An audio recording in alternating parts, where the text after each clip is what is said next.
Hello everyone and welcome to Sinful Gaming. I hope you're all doing well, I hope you're all staying safe, and most of all, I hope you're all fighting that war against the grey. Today's video we're going to talk getting started with Warhammer Age of Sigmar, the Gloomspite Gitz, and today we're going to take a look at the Jaws of Mork sub-faction. Now in this video we're going to talk about the special rules that make this particular sub-faction special for the Gloomspite Gitz before looking at some other units to start our collection with. We'll then look furthermore at some more units to expand upon those initial purchases and finally finish off the video with a sample army list of 750 points for you to use as some inspiration for starting your own Jaws of Mork army for the Gloomspite Gitz in Warhammer Age of Sigmar. And so, with all of that said, we get the Crushing Gobs ability for the Jaws of Mork. We add one to the attacks characteristic of Fang-filled Gob, Massive Fang-filled Gobs, and Huge Fang-filled Gobs, and even huger Fang-filled Gobs as well, not really, used by friendly Jaws of Mork Squig units if they made a charge move in the same turn. Effectively, if it's a Squig, it gets more attacks. This is pretty cool, and it is essentially what the Jaws of Mork are all about. They are your Squig-heavy sub-faction, tons of teeth on legs charging towards the enemy. And so, when to get started with the sub-faction, I really like the brand new Squig boss with Nasher Squig.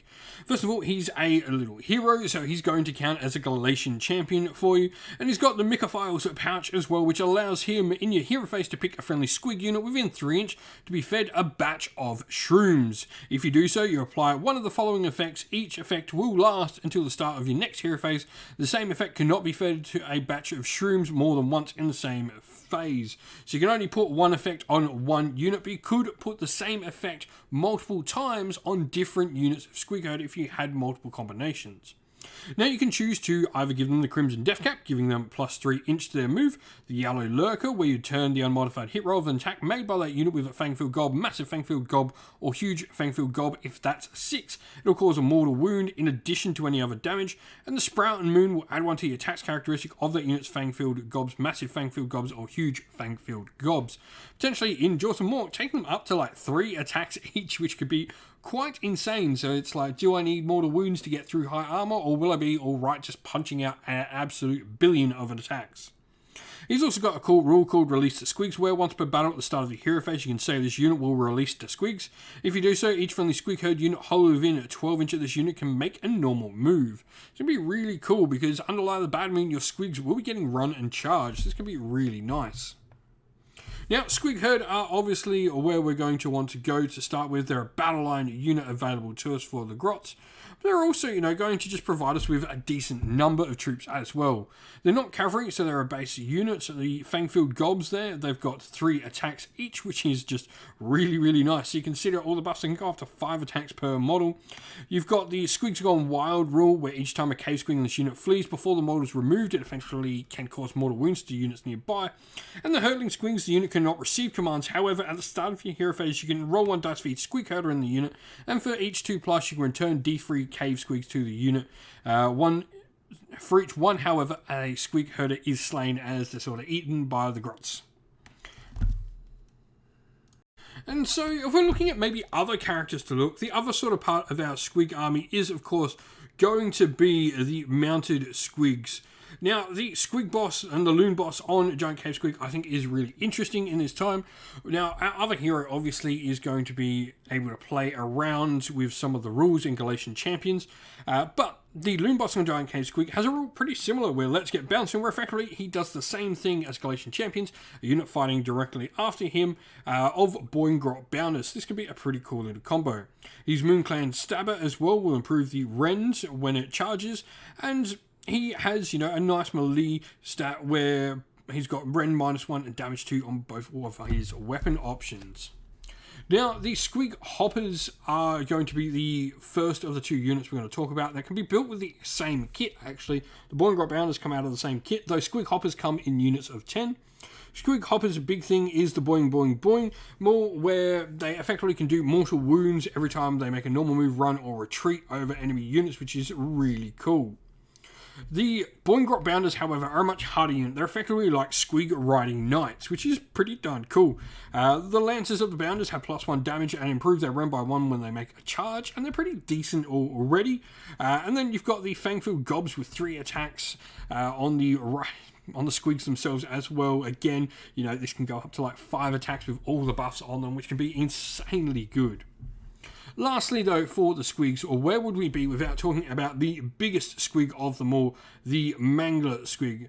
So the Mangler Squig can have a Loon Boss on top of it. He adds, you know, all the things a character does, but he is just a grot hero. It's not really adding an awful lot. But the Mangler Squig just puts out a ton of damage, and actually, when it's on its lowest bracket, actually becomes its most deadly profile. So it actually goes from being the second best profile to degrading twice to actually getting the worst. If you've almost killed it, it is incredibly deadly. So your opponent has to make sure they kill these things. If you leave these things on 2 wounds or 1 or 2 wounds, they will go absolute ham. And so here we have our sample army list for you. Obviously, Jaws of Mork, Gloomspite Gitz in the Mortal Realm of Gur, because that's where the narrative for the game is set at the moment. The grand strategy we've gone for is probably my favourite Gloomspite Gitz one. I really like this. Protect the Shrine. It's all about defending your terrain piece in the army, not having enemy units within 12 inch of it at the end of the game, and also not having it affected by anything like Smash to Rubble or any effects that would remove its rules. Now, the leader of this army is going to be our Loon Boss on Giant Cave Squig. He's going to be our general and have his Moon Clan Stabber, and his command trait is going to be Fight Another Day.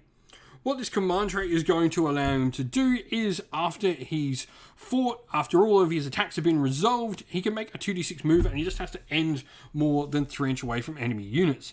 This is really cool because he can do this, and then bring in a unit of Born Bounders to fight after him, essentially pretty much protecting him from the fights. Now, he's also got the artifact, which is going to be the Loonstone Teeth Caps. This is an artifact that affects Squig heroes only with a mount or companion, and effectively improves the rend characteristic of his Squig's Jaws attacks by 1. Now, we've then got the Squig Boss with Nasher Squig, who is going to have our aspect of the champion, because the Loon Boss and Giant Cave Squig is not a Galatian champion, and we've gone with Stubborn as Rhinox. I think this is really cool for Gitz another 10 models on an objective in an army that's already got. With this 24 Squig herd to sit on objectives is pretty cool. That little bundle there is going to be, you know, 34 models on objectives at 750 points is pretty decent. 2 units of 5 Born Bounders will round out our force, and everything is wrapped up inside a battle regiment. So a 1-drop force, really important, I think, for Gloomspite Gitz. You don't have shooting, you want to be able to dictate getting that first turn and getting charges if you need to on turn 1. 10 points under, we've gone for the Triumph Inspired. It's +1 woo. If we potentially get it, it's good. You know, it's 10 points under is iffy whether you get it or not, but 78 wounds on the table is nice, and a 1-drop force with our reinforced unit used and no allies purchased. If you've got some ideas on how you're going to run your Jaws of Mork in Warhammer Age of Sigmar with a brand new Gloomspite Gitz battle tome, let us know down in the comments below. And so that is the end of the video. We hope you all enjoyed the video and you got something out of it as well. If you did enjoy it, please don't forget to leave a like and subscribe to the channel if you haven't already. And while you're at it, why not drop a comment down below letting us know your thoughts on the video's content. Also, if you'd like to come and chat more with me and other members of our little community here at Sinful Gaming, we have a Discord server which is linked down in the video's description. Also down in the video's description is the best ways to help support the channel if you would like to do so. We have Patreon and YouTube members, both linked down in the video's description, and you'll get yourself a little shout out just like these people here are going to in just a second. But also, if you'd like to grab some merch to help yourself and get something in the same time and help the channel, you can do so either by our Teespring or by the Ko-fi store. As a special thank you, I said, to our Patreon and YouTube members, thank you to Christian Weir, Soren, Kenny Lowe, Outer and Shot First, Andrew Bowen, Nathan Thee, The Rising Ape, Q Dynamic, Anthony B, JJ Austrian, Average Wargamer, Domain, Mark Harvey, James Cater, Bloobs, Benjamin Swallows, Red Martin, Iron Grinch, and Nicholas Conomos, and to our YouTube members as well, Green Roots Gaming, Ronya, Lock Lorick, The Johnny84, David Ellsworth, Wolfric Nick, Broken Chef, Ariana Edwards, Revenar, Pink Nico Fire, Robin Man Killer, Monty's Tabletop Terrain, John Castle, Davis Wire, James South, and James Tillman. Thank you all so much for helping support the channel. Lastly, a special thanks to Lady Witchbox Art, who does all the amazing artwork you see on the channel. Thank you all once again for watching. Stay safe, stay well everyone, and most of all, keep fighting that war against the grey. Ciao for now.